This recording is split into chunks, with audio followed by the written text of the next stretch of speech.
Finally তোমাদের সকলের প্রচুর রিকোয়েস্টের জন্য নিয়ে এলাম রক এবং জ্যাসন স্ট্যাথামের উড়াধুরা মারপিটে ভরপুর super hot movie Hobbs and শয়ের এক্সপ্লেনেশন নিয়ে। অনেকেই হয়তো এই মুভি ইতিমধ্যেই দেখে ফেলেছো, কিন্তু কোনো ব্যাপার না, এই মুভিটা আমি এমন ভাবে ডিটেলসে এক্সপ্লেন করেছি যেটা দেখার পরে তুমি নতুন করে ফিল পাবে। এমনকি একবার দেখা শুরু করলে তুমি তোমার চোখের পলকও ফেলতে পারবে না। প্রত্যেকটা মুভির কাহিনী আমরা কম বেশি সকলেই জানি, কিন্তু এক্সপ্লেনের আসল বিষয় হচ্ছে তোমাদেরকে রোমাঞ্চকর করা। আর এই মুভিটাতে আমি সেটাই করার চেষ্টা করেছি, যেখানে রক এবং জ্যাসন স্ট্যাথামের সাথে রয়েছে WWE এর রোমান রিং সহ আরো অনেক তারকা। আর Rock, Jason Statham, Idris Elba, Roman Reigns এবং রায়ান রোলান সকলেই যখন একই মুভিতে রয়েছে, তাহলে বুঝতেই পারছো যে এই মুভিটা কোন লেভেলের হতে পারে। তাই আর কোনো প্যাচাল না বাড়িয়ে চলো সবাই মিলে একটা করে সাবস্ক্রাইব করে দিয়ে শুরু করি আজকের ধুমধুমা এক্সপ্লেনেশন। মুভির শুরুতে আমরা ব্রিটেনের MI6 কয়েকজন এজেন্ট দেখতে পাই। তারা মূলত এখানে এসেছে একটি বিপজ্জনক ভাইরাস উদ্ধার করার জন্য, কিন্তু ঠিক ওই সময়ে MI6 এজেন্টদের কাছে একজন লোক এসে দাঁড়ায়। এই লোকের নাম হচ্ছে ব্রিক্সটন। এই ব্রিক্সটনকে তোমরা একটা মানুষ না বলে স্বয়ং একটা হিউম্যান রোবট বলতে পারো, কারণ সে এতটাই শক্তিশালী যে সে কোনো মানুষের কাতারে পড়ে না। ব্রিক্সটন কি পরিমাণ এক ভয়ঙ্কর জিনিস তার কাহিনী তোমরা একটু পরেই দেখতে চলেছ। তবে আপাতত চলো দেখে নি যে সে কেন এখানে এসেছে। ব্রিক্সটনকে দেখার সাথে সাথে MI6 এর এজেন্টরা যখন তার দিকে গান তাক করে, এবার সে তার চোখের লেন্স অ্যাক্টিভ করে দিয়ে MI6 এজেন্টদের হাতে থাকা ওয়েপনের ডিটেলস ক্যালকুলেশন করে নিতে থাকে। আর সে চোখের পলকে সেখানের MI6 এজেন্টদেরকে মেরে ভর্তা বানিয়ে দিতে থাকে। এই কাহিনী দেখে MI6 এজেন্টদের মধ্যে হ্যাটি নামের একটি মেয়ে দ্রুত একটি কাভার্ড লরির মধ্যে ঢুকে যায় আর সাথে সাথেই দরজা বন্ধ করে দেয়। কিন্তু এবার ব্রিক্সটন সেই লরির পেছনে যায় আর ঘুষি মেরে মেরে লরির দরজা চ্যাপটা করে দিতে থাকে। হ্যাটি সেখানে পড়ে থাকা একটি বক্স তুলে নেয় আর সেটি খুলে তার মধ্যে থেকে একটি ভাইরাস তুলে নেওয়ার চেষ্টা করতে থাকে। তবে সে বুঝতে পারে যে এখান থেকে এই বক্সটি কোনোভাবেই নিয়ে যাওয়া সম্ভব নয়, তাই সে ওই ভাইরাসের বক্সের মধ্যে সূচের মধ্যে হাত দিয়ে চাপ বসিয়ে দেয় আর সেই ভাইরাসগুলো তার হাতের মধ্যে দিয়ে শরীরের মধ্যে প্রবাহিত হওয়া শুরু করে। এরপরে সে লরির ড্রাইভিং সিটে বসে রিভার্স গিয়ারে ফেলে দেয় আর সেখান থেকে বেরিয়ে যাওয়ার চেষ্টা করতে থাকে। কিন্তু ঠিক ওই সময়ে ব্রিক্সটন ওই পুরো লরিটাই ধাক্কা মেরে উল্টিয়ে দেয়। পরিবেশ একটু শান্ত হলে ব্রিক্সটন যখন লরির দরজার কাছে যায়, সে দেখতে পায় যে লরির মধ্যে হ্যাটি নাই, এমনকি সেখানে সে ভাইরাসের বক্সটি খোলা অবস্থায় দেখতে পায়। এরপর সে ওই জায়গাতে পড়ে থাকা MI6 একজনের গলার উপরে পা তুলে দেয় আর তাদের বলতে থাকে যে তোদের টিমের এই মেয়েটি ভাইরাসটি নিয়ে কোথায় গেছে। ওই সময়ে ব্রিক্সটনের টিমের আরো লোকজন চলে আসে আর ব্রিক্সটন তাদের বলতে থাকে যে একটি মেয়ে ভাইরাসটি নিয়ে পালিয়ে গেছে, তাই যেভাবেই হোক মেয়েটির পেছনে ছড়িয়ে যাও আর ভাইরাসটি যে কোনো মূল্যে উদ্ধার করে নিয়ে আসো। এসব কথা বলার সময়ে আমরা দেখতে পাই যে একটি মোটরসাইকেল স্বয়ংক্রিয়ভাবে নিজে নিজেই ব্রিক্সটনের কাছে এসে দাঁড়ায়। মূলত এই মোটরসাইকেলটি সম্পূর্ণ ব্রিক্সটনের নিয়ন্ত্রণে চলে। মুভির সিন শিফট হলে আমরা একই স্ক্রিনে পাশাপাশি দুজনকে দেখতে পাই, একদিকে হবস এবং আরেকদিকে শ। চলো এখানে তোমাদেরকে আগে এই দুই মালের সাথে পরিচয় করিয়ে দেই। দুজনের মধ্যে হবস থাকে আমেরিকাতে, যে একজন আমেরিকার DSS সিকিউরিটি সার্ভিসের প্রাক্তন এজেন্ট। তবে এই হবস তার গায়ে গতরে শক্তিশালী হলেও তার মাথার মধ্যে বুদ্ধি বলে কিছুই নাই। মানে বলতে পারো যে সে শুধুমাত্র তার গায়ের জোর দিয়ে প্রত্যেকটা মানুষকে মেরে সাধু করে দেয়। আর অন্যদিকে শ হচ্ছে একজন MI6 ও ব্রিটিশ স্পেশাল ফোর্সের প্রাক্তন সদস্য। তবে বর্তমানে সে এই ব্রিটিশ স্পেশাল ফোর্সের আন্ডার কভার এজেন্ট হয়ে কাজ করে আসছে। আর শ বর্তমানে লন্ডনে থাকে। তবে এখানে শ এর গায়ে শক্তির সাথে সাথে তার মাথায় রয়েছে তীক্ষ্ণ বুদ্ধি, আর এই কারণেই তার সাথে কোনো সাধারণ মানুষের পেরে ওঠা এক প্রকার অসম্ভবই বলা চলে। আর সব থেকে মজার ব্যাপার হচ্ছে যে এই দুই টাকলা মাল একে অপরের চিরশত্রু, মানে কেউ কাউকে কোনোভাবেই দুচোখে দেখতে পারে না। তবে তাদের মধ্যে এমন কি হলো যে দুজনে একে অপরের কঠিন বন্ধুতে পরিণত হয়ে গেল এবং দুজনে মিলে ভয়ঙ্কর মিশনে নেমে পড়লো। চলো এবার সেই কাহিনীগুলো জেনে নেওয়া যাক। এখানে দেখা যায় দুজনের কাছে একই সাথে কল আসে। ফোনের মাধ্যমে দুজনকেই জানানো হয় যে লন্ডন থেকে এক ভয়ঙ্কর ভাইরাস চুরি হয়ে গেছে, আর এই ভাইরাস যদি একবার পৃথিবী জুড়ে ছড়িয়ে যায় তবে পুরো পৃথিবীতে এক ধ্বংসলীলা নেমে আসবে। যেহেতু আমেরিকা থেকে হবস একজন শক্তিশালী এজেন্ট এবং ব্রিটেনের দিক থেকে শ আরেকজন মারাত্মক লেভেলের এজেন্ট, তাই এই দুইজনকে একই কাজ দেওয়া হয়, যেভাবেই হোক এই ভাইরাসটি উদ্ধার করতে হবে। যাই হোক, অর্ডার পাওয়ার পরে একদিন আমরা হবসকে দেখতে পাই যে আমেরিকাতে তার মতো করে সকল গোয়েন্দাদের কাছে যায় আর তথ্য নেয়। এরপরে সেই তথ্যের উপর ভিত্তি করে এই ভাইরাসটি শহরের কোন গ্যাংস্টারের লোকজন চুরি করতে পারে তাদেরকে ধরতে থাকে আর এক একজনের নাক মুখ ফাটিয়ে ভোতা করে দিতে থাকে। অন্যদিকে আমরা ইংল্যান্ডে দেখতে পাই, যেখানে শ ঠিক একই রকম ভাবে তার এজেন্সিতে তথ্য মতে নাইট ক্লাবে যায় আর এক একজনকে ধরে ধরে মেরে মেরে জিজ্ঞেস করতে থাকে যে বল এই ভাইরাসটি তোদের কোন বাপ চুরি করেছে। কিন্তু আসলে এখানকার এই লোকগুলো তো জানে না যে এই ভাইরাসটি চুরি হয়ে গেছে, এমনকি এমন বিপজ্জনক ভাইরাস যে পৃথিবীতে রয়েছে সেটাও তারা জানে না। তাই এমন ক্যালানি খাওয়ার পরও সেই লোকগুলো কোনোই তথ্য দিতে পারে না। আর এই কারণে হবস এবং শ বুঝতে পারে যে শুধু শুধু এদেরকে কেলিয়ে আর কোনো লাভ নাই। তাই সে ওই লোকগুলোকে ছেড়ে দিয়ে দুজনেই ফিরে আসতে থাকে। সেখান থেকে ফিরে হবস চলে যায় তার মেয়ের সাথে একটি রেস্টুরেন্টে লাঞ্চ করার জন্য। সে যখন তার মেয়ের সাথে বসে খাবার খাচ্ছিল, হঠাৎই সেখানে ভেক্টর নামের একজন এজেন্ট আসে। ভেক্টর তাকে বলতে থাকে যে এই ভাইরাসটি বর্তমানে ইংল্যান্ড থেকে চুরি হয়েছে আর এই ভাইরাসটি এখন ইংল্যান্ডের মধ্যে রয়েছে। আমার গোপন তথ্যের ভিত্তিতে তুমি যদি এই ভাইরাসটি নিতে চাও তবে এখনই তোমাকে ইংল্যান্ড যেতে হবে, আর তোমার এই ছোট্ট মেয়েটিকে তুমি ফিরে না আসা পর্যন্ত আমি দেখাশোনা করব। সেখানে ভেক্টর তাকে একটি ফাইল দেয় আর এই ফাইল থেকেই হবস জানতে পারে যে হ্যাটি নামের একজন MI6 এজেন্ট তার শরীরের মধ্যে এই ভাইরাসটি ইনজেক্ট করে নিয়েছে। আর অন্যদিকে আমরা ইংল্যান্ডে দেখতে পাই শ এসেছে একটি জেলের মধ্যে তার মায়ের সাথে দেখা করার জন্য। যখন শ তার মাকে এই কাহিনী বলে তখন তার মা তাকে বলতে থাকে যে তুমি কেন তোমার বোনের সাথে দেখা করছো না, এই সামান্য বিষয়ের ইনফরমেশন দেওয়ার জন্য তোমার বোন একাই যথেষ্ট। আর এখানেই তোমাদেরকে জানিয়ে রাখি যে এই শ এর বোন আর কেউ নয়, বরং হ্যাটি নামের যে MI6 এজেন্ট ভাইরাসটি তার শরীরে ইনজেক্ট করেছিল সেই মেয়েটি হচ্ছে শ এর আপন ছোট বোন। জেল থেকে বের হওয়ার সময় জেলের বাহিরে শ এর সাথে দেখা করে MI6 এর জোনা নামের একজন অফিসার। জোনা তাকে জিজ্ঞেস করতে থাকে যে তোমার মায়ের কাছ থেকে তুমি কতটুকু তথ্য পেয়েছো। এখানে শ তাকে বলতে থাকে যে আমি অনেক চেষ্টা করেছি, তবে এই ভাইরাসটি বর্তমানে কোথায় রয়েছে তার লোকেশন আমি এখনো জানতে পারিনি। ঠিক ওই সময় দেখা যায় জোনার কাছে কল আসে আমেরিকা থেকে ভেক্টর নামের সেই এজেন্টের। ভেক্টর তাকে বলতে থাকে যে আমি একজন লম্বা চওড়া বিশাল দেহী মানুষকে পাঠাচ্ছি এই মিশনে তোমাদেরকে হেল্প করার জন্য। মুভির সিন শিফট হলে আমরা দেখতে পাই যে হবস এবং শ ফাইনালি একে অপরের সাথে দেখা করেছে। এখানে দুজন দুজনকে দেখেই পুরাই টাসকি খেয়ে যায়, কারণ তোমাদের আগেই বলেছি যে এই দুই মাল একে অপরের চরম শত্রু, যার কারণে এখানে দুজন দুজনকে দেখে বলতে থাকে যে এই মিশনে তার সাথে কোনোভাবেই কাজ করতে পারবে না। তবে যাই হোক, একদিক থেকে হবস শ এর সাথে কাজ করতে রাজি হলেও শ তার ইগোর কারণে কোনোভাবে হবসের সাথে কাজ করতে রাজি হচ্ছিল না, যার কারণে শ ওই জায়গা থেকে রেগে মেগে বেরিয়ে চলে আসে। কাজে লাগার পরে হবস শহরের প্রত্যেকটা সিসিটিভি ক্যামেরাগুলো হ্যাক করে নেয় আর সেগুলো অ্যানালাইসিস করতে করতে হঠাৎ রাস্তার মধ্যে একটি মেয়েকে দেখতে পায় যে সন্দেহজনকভাবে এদিক সেদিক হেঁটে বেড়াচ্ছিল। ফলে সন্দেহের বশে হবস পাকনামি করে হ্যাটির লোকেশন খুঁজে বের করে আর তাকে ধরার জন্য চলে আসে। কিন্তু যখন সে এই কাহিনীটা তাকে বলে, এবার হ্যাটি তার হাতে থাকা হেলমেট দিয়ে হবসের টাকলু মাথায় বাড়ি মেরে বসে, এমনকি তার টুনটুনি বরাবর লাথি মেরে হ্যাটি ওই জায়গা থেকে পালিয়ে যাওয়ার চেষ্টা করতে থাকে। তবে এদিকে হবস নিজেকে সামলে নেয় আর সে হ্যাটির সাথে ফাইট করতে শুরু করে দেয়। হ্যাটি ছিল হবসের কাছে সামান্য একটা পিঁপড়ার সমান। হবস তার বিশাল বড় দেহ দিয়ে হ্যাটিকে খুব সহজেই কাবু করে ফেলে আর এক হাত দিয়ে তার গলা ধরে মাটি থেকে ওপরে জাগিয়ে তোলে। এদিকে এই সকল কিছু চললেও আমরা অন্যদিকে দেখতে পাই যে ব্রিক্সটন নামের সেই লোকটি তার পুরো শরীরের মধ্যে ভয়ঙ্কর সব মেকানিজম সেট করছে, কারণ সে এবার এই ভাইরাসটি উদ্ধারের মিশনে নামতে চলেছে।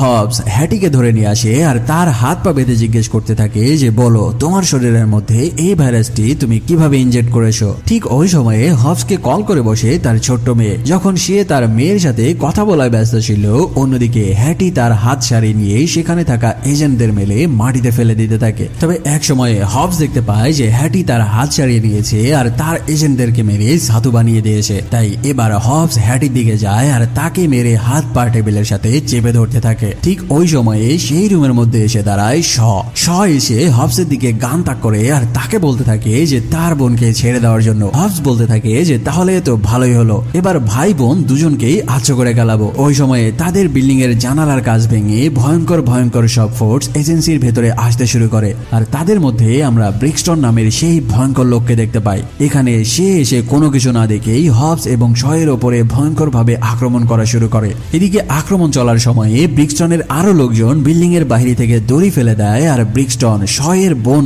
হ্যাটিকে ধরে নিয়ে বিল্ডিং থেকে নিচে লাফিয়ে পড়ে। এই কাহিনী দেখে হবস নিচে বিল্ডিং এর ওপরে থেকে লাফিয়ে পড়ে আর একজনকে ধরে নেয়, আর অন্যদিকে শ ওই বিল্ডিং এ লিফটের মধ্যে বসে আর লিফট নিয়ে আরামসে নিচের দিকে নামতে থাকে। তোমাদেরকে আগেই বলেছিলাম যে হবস গায়ে গতরে বড় হলো তার মাথায় বুদ্ধি বলেই কিছুই নাই। যাই হোক, নিচে নামার পরে একদিকে শ ওই জায়গায় দাঁড়িয়ে থাকা সকল গার্ডদেরকে মেরে সাতু বানিয়ে দিতে থাকে আর অন্যদিকে হবস সেই বিল্ডিং এর উপর থেকে এসে পড়ে পরে নিচে দাঁড়িয়ে থাকা একটি গাড়ির উপরে সব গার্ডদেরকে মেরে তাদের হাত থেকে রাইফেল কেড়ে নেয় আর সেই রাইফেল দিয়ে ওই জায়গাতে শুরু করে তুমুল ফায়ারিং। এরপরে সকলকে খতম করার পরে তার সামনে এসে দাঁড়ায় ব্রিক্সটন। এখানে হবস তাকে বলতে থাকে যে তোকে আজকে শেখাবো যে বড় ভাইয়ের সাথে পাঙ্গা নিলে কেমন মার খেতে হয়। এটা বলে সে যখন ব্রিক্সটনের দিকে ঘুষি মারতে যায়, এবার ব্রিক্সটন তার চোখের লেন্স অ্যাক্টিভ করে নিয়ে হবসের পুরো বডির ক্যালকুলেশন করে নেয় আর সে উল্টা হবসকে এলো পাথারি আশ্রানো শুরু করে দেয়। এই সুযোগে হ্যাটি নিজেকে ছাড়িয়ে নেয় আর ওই জায়গা থেকে গার্ডকে মেরে পালিয়ে যেতে থাকে। কিন্তু এখানে যখন তারা বুঝতে পারে যে এই ব্রিক্সটনের সাথে তারা কোনোভাবেই শক্তিতে পেরে উঠবে না, এবার সব বুদ্ধি করে গাড়ির নিচে একটি বোমা ছুড়ে দেয় আর সেখানে ভয়ঙ্কর এক ব্লাস্টে ওই গাড়ি এসে পড়ে ব্রিক্সটনের গায়ের উপরে। আর এই সুযোগেই তারা তিনজনে সেখান থেকে পালানো শুরু করে দেয়। তবে হবস যখন হ্যাটিকে তাড়া করছিল ঠিক ওই সময়ে তার পাশে গাড়ি নিয়ে এসে দাঁড়ায় তার ভাই শ।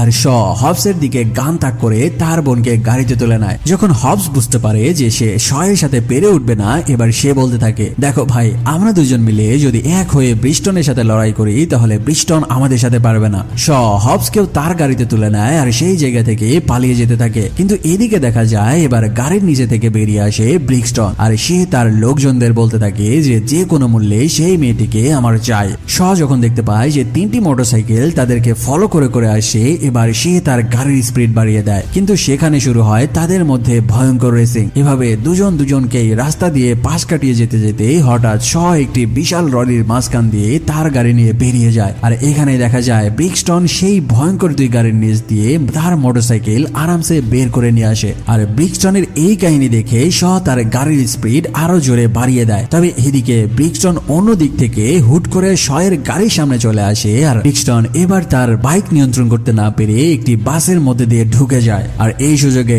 শ তার গাড়ি নিয়ে সেই জায়গা থেকে পালিয়ে যেতে সক্ষম হয়। আর এখানে আমরা দেখতে পাই যে ব্রিক্সটন তার মোটরসাইকেল দিয়ে পুরো একটি বাস ফুটো করে ফেলেছে। যখন ব্রিক্সটন বাসের নিচে থেকে উঠে দাঁড়িয়ে দেখতে পায় যে শ তার বোনকে নিয়ে সেখান থেকে পালিয়ে গেছে, এই কাহিনী দেখে সে ভয়ঙ্কর রাগে ফুঁসতে থাকে। তারা যখন হ্যাটিকে নিয়ে সেখান থেকে ফিরে আসছিল, রাস্তার মাঝখানে বিশাল বিলবোর্ডের মধ্যে তারা তিনজনেই দেখতে পায় যে হবস এবং শয়ের ফেস দেখিয়ে পুরো শহরের নিউজের মাধ্যমে বলা হচ্ছে যে এরা হলো টপ ওয়ান্টেড ক্রিমিনাল, যারা একটি ভয়ঙ্কর ভাইরাস চুরি করে নিয়ে গেছে পুরো পৃথিবীকে ধ্বংসযজ্ঞ চালানোর জন্য, যার কারণে তাদের পেছনে ইংল্যান্ডের বড় বড় গোয়েন্দা সংস্থা লেগে পড়েছে। আসলে এই কাজটি করেছিল ব্রিক্সটন, কারণ সে খুব ভালো করে বুঝে গেছে যে সে একা হবস এবং শয়ের সাথে পেরে উঠবে না। ওই সময়ে হবস তার হাতে মোবাইলের মধ্যে একজনের ছবি দেখিয়ে বলে যে এই লোকটি সেই ভাইরাসটি সর্বপ্রথম বানিয়েছিল, তাই আমরা যদি এই লোকটিকে খুঁজে বের করতে পারি তবে অবশ্যই হ্যাটির শরীর থেকে এই ভাইরাসটি বের করার কোনো না কোনো একটা উপায় জানা যাবে। একদিন শ খুঁজতে খুঁজতে সেই বিজ্ঞানীকে খুঁজে বের করে আর তাকে ধরে নিয়ে আসে তাদের আস্তানায়। এবার সেই সায়েন্টিস্ট প্রফেসর অ্যান্ড্রুকে তারা বলতে থাকে যে হ্যাটির শরীর থেকে এই ভাইরাসটি বের করার কোন একটি উপায় বের করতে। প্রফেসর অ্যান্ড্রু তাদের বলতে থাকে যে এই ভাইরাসটি তার শরীর থেকে বের করার শুধুমাত্র দুইটি উপায় রয়েছে। প্রথমত হ্যাটিকে বেড়ে 1000 ডিগ্রি সেলসিয়াস তাপমাত্রায় আগুন দিয়ে পুড়িয়ে ফেলতে হবে।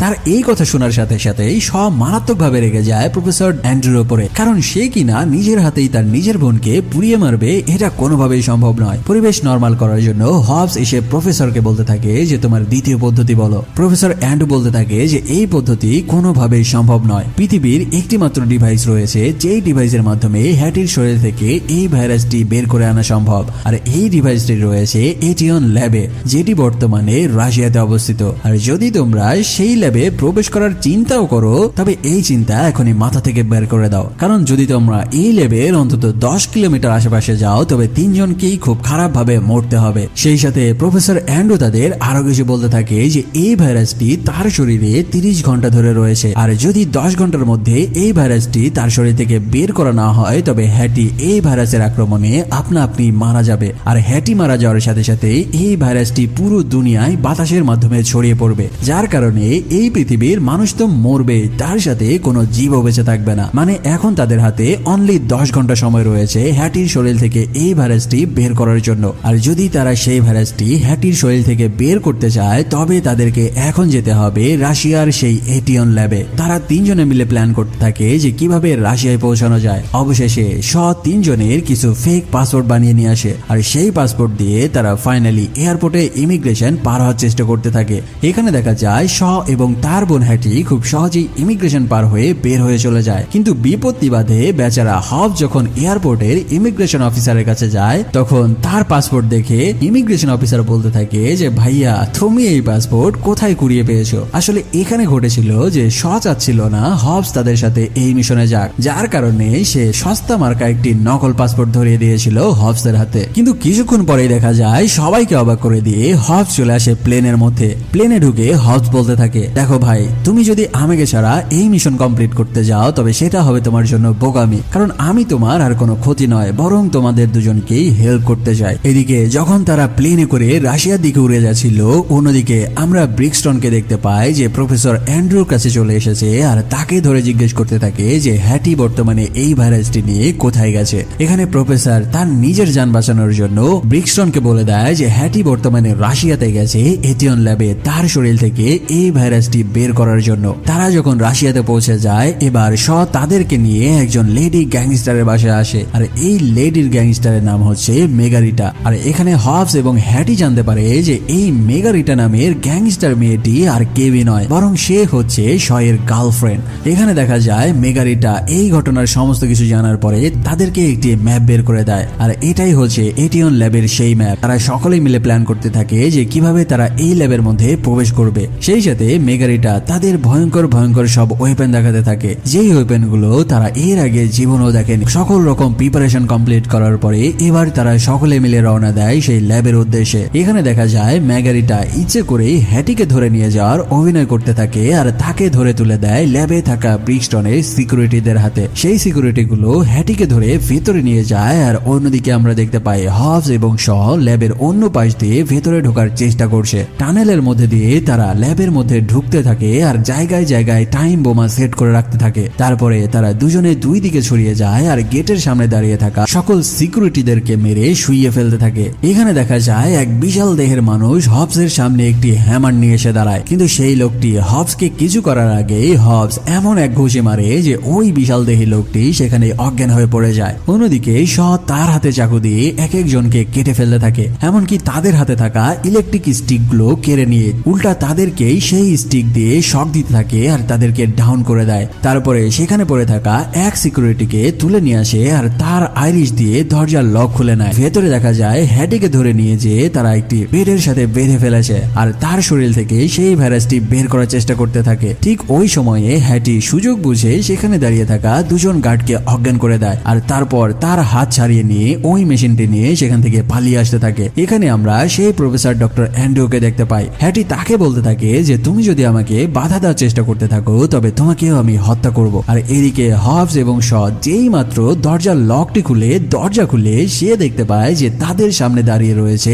ব্রিক্সটন আর ব্রিক্সটনের চারপাশে রয়েছে কয়েক শত সিকিউরিটি। ফলে আর কি করা, হবস এবং শ কিছু করার আগে ব্রিক্সটনের সেই সিকিউরিটি গুলো তাদের দুজনকেই মেরে চেয়ারের সাথে শিকল দিয়ে বেঁধে ফেলে। ব্রিক্সটন এসে তাদের দুজনকেই ইলেকট্রিক চেয়ারের সাথে বেঁধে বারবার শক দিতে থাকে আর সে বলতে থাকে তোরা দুজন আমার সাথে হাত মিলিয়ে নে আর সেই ভাইরাসটি হ্যাটির শরীর থেকে বের করে আমার হাতে তুলে দে। ঠিক ওই সময় দেখা যায় হ্যাটি ভেতরে সকল গার্ডদেরকে মেরে বাইরে বেরিয়ে আসে সেই মেশিনটি নিয়ে। এরপরে সেখানে থাকা একটি ইলেকট্রিক ওয়েপেন ব্রিক্সটনের দিকে তাক করে ধরে আর তাকে ফায়ার করতে যায়, কিন্তু এখানে দেখা যায় যে হ্যাটির হাতে থাকা সেই ওয়েপনটি আর কাজ করছে না। এখানে আমরা জানতে পারি যে এখানকার প্রত্যেকটা যন্ত্রপাতির সাথে সাথে সকল ওয়েপেন শুধুমাত্র ব্রিক্সটনের ইশারাতেই চলে। যখন এখানে হ্যাটিও প্রায় ধরা পড়ে যাবে ঠিক ওই সময়ে প্রফেসর অ্যান্ড্রু একটি ফায়ার গান নিয়ে আসে আর ব্রিক্সটনের উপরে হামলা করে বসে। আর এই সুযোগকে কাজে লাগিয়ে হবস এবং শ নিজেকে ছাড়িয়ে নেয় আর সেখানে দাঁড়িয়ে থাকা সকল গার্ডদের খুলি উড়ানো শুরু করে। সকলকে মারার পরে শ তার বোন হ্যাটিকে একটি গাড়িতে তুলে নেয় আর সেই গাড়ি নিয়ে বিল্ডিং এর জানালা ভেঙে বাইরে বেরিয়ে আসে। কিন্তু ঠিক ওই সময়ে একটি ড্রোন চলে আসে আর তাদের গাড়ির দিকে ফায়ার করতে থাকে। তবে শ অনেকক্ষণ ফায়ার করার পরে সেই ড্রোনকে ডাউন করতে সক্ষম হয়। ব্রিক্সটনের আরো লোকজন বাইরে ছড়িয়ে যায় আর তাদের উপরে আক্রমণ করতে শুরু করে। যখন শ দেখতে পায় যে ব্রিক্সটনের লোকজন শুধুমাত্র তার বোন হ্যাটিকে ধরার জন্যই তাদের উপরে আক্রমণ করছে, এবার ওই সময়ে হবস একটি বিশাল লরি নিয়ে শয়ের গাড়ির পাশে চলে আসে আর এই সুযোগকে কাজে লাগিয়ে শ তার বোনকে তার গাড়ি থেকে হবসের গাড়ি দিকে পার করে দিতে থাকে। এবার ব্রিক্সটন যখন হ্যাটির দিকে দিকে যেতে থাকে আর একদম যখন হ্যাটিকে প্রায় ধরেই নিবে তার আগে হ্যাটি হবসের গাড়ির মধ্যে ঢুকে যেতে সক্ষম হয়। আর ঠিক ওই সময়ে শয়ের লাগানো সেই টাইম বোমার কাউন্টডাউন শেষ হয়ে যায় আর সাথে সাথে পুরো ল্যাব বিধ্বস্ত হয়ে তাদের গাড়ির উপরে পড়তে থাকে। এই ভয়ঙ্কর বিধ্বস্তের মধ্যে দিয়ে অবশেষে হবস এবং শ তাদের হ্যাটিকে উদ্ধার করে নিয়ে বের হয়ে আসতে সক্ষম হয়। কিন্তু এখানে ব্রিক্সটন এবং তার লোকজন এই বিল্ডিং এর নিচেই চাপা পড়ে যায়। এই জায়গা থেকে বেরিয়ে আসার পরে হবস তাদেরকে বলতে থাকে যে আমাদের উচিত আপাতত এই শহর থেকে পুরোপুরি গায়েব হয়ে যাওয়া, কারণ একদিকে ব্রিটেনের MI6 এজেন্টগুলো আমাদের পেছনে পড়ে রয়েছে আর অন্যদিকে এই শালা ব্রিক্সটন আমাদের শান্তিতে থাকতে দিচ্ছে না। সিন শিফট হলে আমরা দেখতে পাই যে হবস তাদের দুজনকে নিয়ে এসেছে তাদের গ্রামের বাড়িতে আর এটাই হলো হবসের গ্রামের বাড়ি। আর এই বাড়িতেই এখনো হবসের সকল ছোট ভাই বাদাররা বসবাস করে। তবে হবসের এক একটা ভাই বাদার এক একজন বিশাল পালোহান। এত বছর পরে হবসকে গ্রামের বাড়িতে দেখে তার এক ছোট ভাই এসে ঘুষি মেরে তার নাক ফাটিয়ে দেয় আর হবসকে বলতে থাকে যে শালা তুই শহরে থেকে আকাম কুকাম করে অবশেষে গ্রামে এসেছিস আমাদেরকে ফাঁসানোর জন্য। যাই হোক, এখানে তার ছোট ভাই বাদার মিলে মারামারি শুরু করে দিলে সেখানে এসে দাঁড়ায় হবসের মা। তিনি এসে স্যান্ডেল দিয়ে তার ছোট ছেলেদেরকে মারতে থাকে আর বলতে থাকে এত বছর পরে আমার ছেলেটা বাড়িতে এসেছে আর তোরা কিনা তার সাথে মারামারি শুরু করেছিস। আসলে হবসের এক একটা ভাই ছিল একজন রেসলার আর তার ভাইয়ের লিস্টের মধ্যে আমরা রোমান রিংকেও দেখতে পাই। পরিবেশ একটু নর্মাল হওয়ার সাথে সাথে হবস তাদের সাথে ঘটা সকল কাহিনী তাদেরকে বলতে থাকে আর এই কাহিনীগুলো শুনে হবসের মা তার সকল ছেলেকে বলতে থাকে যে তোরা হচ্ছিস এক একজন পালোয়ান, তোদের উচিত হবে তোর ভাইকে এখন হেল্প করা। এদিকে এই কাহিনী চললেও আমরা অন্যদিকে দেখতে পাই ব্রিক্সটন আবারও তার মেরুদণ্ডের মধ্যে ভয়ঙ্কর সব ধাতব পদার্থ ইনজেক্ট করে নিচ্ছে। এরপরে সে মনে মনে প্রতিজ্ঞা করে যে এবার আর কোনো ছাড় নয়। সে হবস এবং শকে হত্যা করে হ্যাটির শরীর থেকে সেই ভাইরাসটি যেভাবেই হোক ছিনিয়ে নিয়ে আসবে। তাই সে তার লোকজনদেরকে অর্ডার করে হেলিকপ্টার রেডি করার জন্য। আর অন্যদিকে দেখা যায় হবস তার সকল ভাইদেরকে নিয়ে ফাইনাল যুদ্ধের জন্য প্রিপারেশন নিতে থাকে। এমনকি তার বাড়ির চারপাশে গাড়ি এনে ব্যারিকেড দিয়ে রাস্তা বন্ধ করে দিতে থাকে। আর তাদের বাড়ির পেছনে এক বিশাল কারখানার মধ্যে দেখতে পায় যে সেখানে চলছে অস্ত্র তৈরি করার বিশাল তোড়জোড়। অন্য একটি রুমের মধ্যে দেখা যায় তারা হ্যাটিকে নিয়ে আসে আর সেই ডিভাইসটি দিয়ে হ্যাটির শরীর থেকে ভাইরাসটি বের করার চেষ্টা করতে থাকে। যখন সেই মেশিনের সুইচ হ্যাটির শরীরের মধ্যে ঢুকে যায় ঠিক ওই সময়ে মেশিনটি চালু হয়ে যায় আর তার ব্লাডের মধ্যে থেকে ভাইরাসগুলোকে ধরে ধরে মেশিনের মধ্যে বের করে নিতে থাকে। তবে এখানে সমস্যা হচ্ছে যে এই প্রক্রিয়াটি সম্পূর্ণ হতে মিনিমাম 30 মিনিট সময় লাগবে। তাই এখন হ্যাটিকে এই মেশিনটি শরীরের মধ্যে ঢুকিয়ে 30 মিনিট অপেক্ষা করতে হবে। কিন্তু এদিকে দেখা যায় ততক্ষণে বাইরে এসে উপস্থিত হয়ে গেছে ব্রিক্সটন ও তার লোকজন। ভেতরে হ্যাটিকে রেখে হবস তার ভাই ব্রাদারদের নিয়ে বাইরে বেরিয়ে আসে আর ব্রিক্সটনকে বলতে থাকে যদি তুই জানে বাঁচতে চাস তবে এই জায়গা থেকে তোর লোকজন নিয়ে ফিরে যা। হবস যখন এই কথাবার্তাগুলো বলছিল হবসের আশেপাশে আমরা তার ডজন খানেক পালোয়ান সব ভাই ব্রাদারকে দেখতে পাই যারা ব্রিক্সটনের লোকজনকে ছিঁড়ে ফেলার জন্য রেডি হয়ে বসে রয়েছে। কিন্তু ব্রিক্সটন যখন পাকনামু করে তার শক্তি দেখাতে যায় এবার চারপাশ থেকে বিশাল বিশাল বড় বড় সব রেসলার এক একজন ব্রিক্সটনের লোকজনকে ধরে আশ্রানো শুরু করে দেয়। এখানে এমন রেসলিং এর মতো মারপিট দেখানো হয়েছে যেটা দেখার সময় তোমার মনে হতে থাকবে যে তুমিও যদি এই মারামারির মধ্যে থাকতে পারতে তবে আসল মজাটা পেতে। এদিকে মারামারি চললেও আগের দিন প্রস্তুত করে রাখা তাদের সেই গাড়িগুলোর মধ্যে আগুন জ্বালিয়ে দেয় আর বাড়ির মধ্যে ঢোকার রাস্তা তারা ব্লক করে দেয়। এদিকে যখন এক ভয়ঙ্কর লড়াই চলছিল বাড়ির অন্য সাইড দিয়ে কিছু লোকজন ঢুকে যায় আর তারা হঠাৎ হ্যাটিকে ধরে নেয়। আর এই কাহিনী যখন শ দেখতে পায় এবার সে ওই জায়গা থেকে একটি হ্যামার তুলে নেয় আর সেই হ্যামার দিয়ে এক একজনের দাঁত মুখ ভেঙে ফেলতে থাকে। এই কাহিনীগুলো দেখে ব্রিক্সটন তার অফিসে কল করে আর তাদেরকে বলতে থাকে যে একটি অ্যাপাচি হেলিকপ্টার পাঠানোর জন্য। এদিকে যখন এমন তুলকালাম চলছিল ঠিক ওই সময় সেখানে দুইটি অ্যাপাচি হেলিকপ্টার চলে আসে আর ওপর থেকে তাদের উপরে ফায়ারিং শুরু করে দেয়। এত কিছুর পরেও এবার আমরা দেখতে পাই হবস এবং রোমান রিং তাদের সেই রেসলিং স্টাইলে গর্জন করতে থাকে আর ব্রিক্সটনকে বলতে থাকে তোর যতগুলো লোক রয়েছে তাদেরকে পাঠা। এরপরে হবস তার ভাই বাদারকে নিয়ে আবারও ব্রিক্সটনের লোকদের উপরে চাপিয়ে পড়ে আর সেখানে এমন তুলোধনা মারপিট শুরু করে দেয় যে কে কাকে কিভাবে মারছে এটা বোঝাই মুশকিল। এদিকে যখন এক ভয়ঙ্কর মারপিট শুরু হয়ে যায় এই সুযোগে ব্রিক্সটন সেখান থেকে যে হ্যাটিকে ধরে নেয় আর তাকে তুলে নিয়ে হেলিকপ্টারের দিকে এগিয়ে যেতে থাকে। এই কাহিনী শ দেখতে পায় আর সে জোরে চেঁচিয়ে হবসকে বলতে থাকে যে ব্রিক্সটন হ্যাটিকে ধরে নিয়ে যাচ্ছে। এই কাহিনী দেখে হবস মারামারি বন্ধ করে দেয় আর রোমান রিংকে বলতে থাকে তুই অন্য দিক দিয়ে যে শালাদের কেটে ফেল, আমি এই শালাকে কুপিয়ে আসছি। এরপরে হবস এবং শ তাদের গাড়িতে উঠে পড়ে আর সেই গাড়িতে থাকা বিশাল মোটা মোটা চেন দিয়ে হেলিকপ্টার বেঁধে ফেলতে থাকে আর সেই হেলিকপ্টারকে টেনে টেনে নিচের দিকে থেকে নামাতে থাকে। কিন্তু এটা ছিল অ্যাপাচি হেলিকপ্টার। এই হেলিকপ্টারের কাছে এরকম 10-12টা গাড়ি উড়িয়ে নেওয়া যাওয়া কোনো ব্যাপারই না। এভাবে তারা একে একে গাড়ির সাথে হেলিকপ্টার শিকল দিয়ে বেঁধে ফেলতে থাকে আর সেই হেলিকপ্টারটিকে নিচের দিকে টেনে নামাতে থাকে। তবে এই হেলিকপ্টার এত শক্তিশালী ছিল যে সেখানের 8-10টা গাড়ি উড়িয়ে নিয়ে চলে যাচ্ছিল।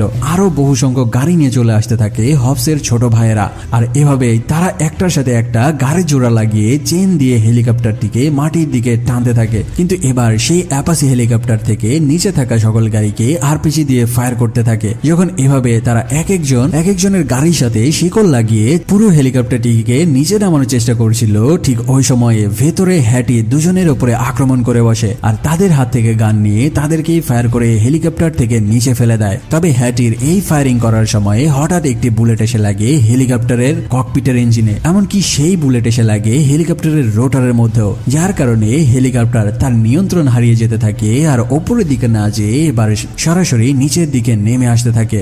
যখন হেলিকপ্টারটি তার সম্পূর্ণ নিয়ন্ত্রণ হারিয়ে ফেলে এবার পাহাড়ের ওপর থেকে নিচের দিকে পড়ে যেতে থাকে। আর হেলিকপ্টারের সাথে যেহেতু গাড়িগুলো চেন দিয়ে আটকানো ছিল সেই গাড়িগুলো হেলিকপ্টারের সাথে নিচে পড়ে যেতে থাকে। অবশেষে হেলিকপ্টারটি মাটিতে পড়ে আর সেখানে বিধ্বস্ত হয়ে যায়। পরিবেশ একটু শান্ত হলে আমরা দেখতে পাই যে এত বড় একটি হেলিকপ্টার দুর্ঘটনার পরেও ব্রিক্সটন সেই বিধ্বস্ত হেলিকপ্টারের মধ্যে থেকে বেরিয়ে আসছে সুস্থভাবে। আর সে বেরিয়ে এসেই সামনে হবস এবং শকে দেখতে পাওয়া মাত্রই তাদের উপরে আক্রমণ শুরু করে দেয়। কিন্তু এখানে তারা দুজনে মিলে ব্রিক্সটনের সাথে কোনোভাবেই পেরে উঠছিল না। তারা যেদিক দিয়ে মারতে যাচ্ছিল ব্রিক্সটন তাদের বডি ক্যালকুলেশন করে নিয়ে উল্টা তাদের দুজনকেই পেটানো শুরু করে। ব্রিক্সটন তাদের উপরে ভারী ভারী জিনিসপত্র দিয়ে আক্রমণ করা শুরু করে। আর এদিকে হবস এবং শ শুধুমাত্র তাদের প্রাণ বাঁচানোর জন্য ব্রিক্সটনের হাত থেকে নিজেদের রক্ষা করতে থাকে। এভাবে ব্রিক্সটন তাদের দুজনকে মারতে মারতে ঘায়েল করে ফেলে। আর এই কাহিনী দেখে শ বলতে থাকে যে এর সাথে আমরা কোনোভাবেই পেরে উঠবো না। যদি আমরা তাকে কাবু করতে চাই তবে আমাদেরকে একটি কৌশল অবলম্বন করতে হবে।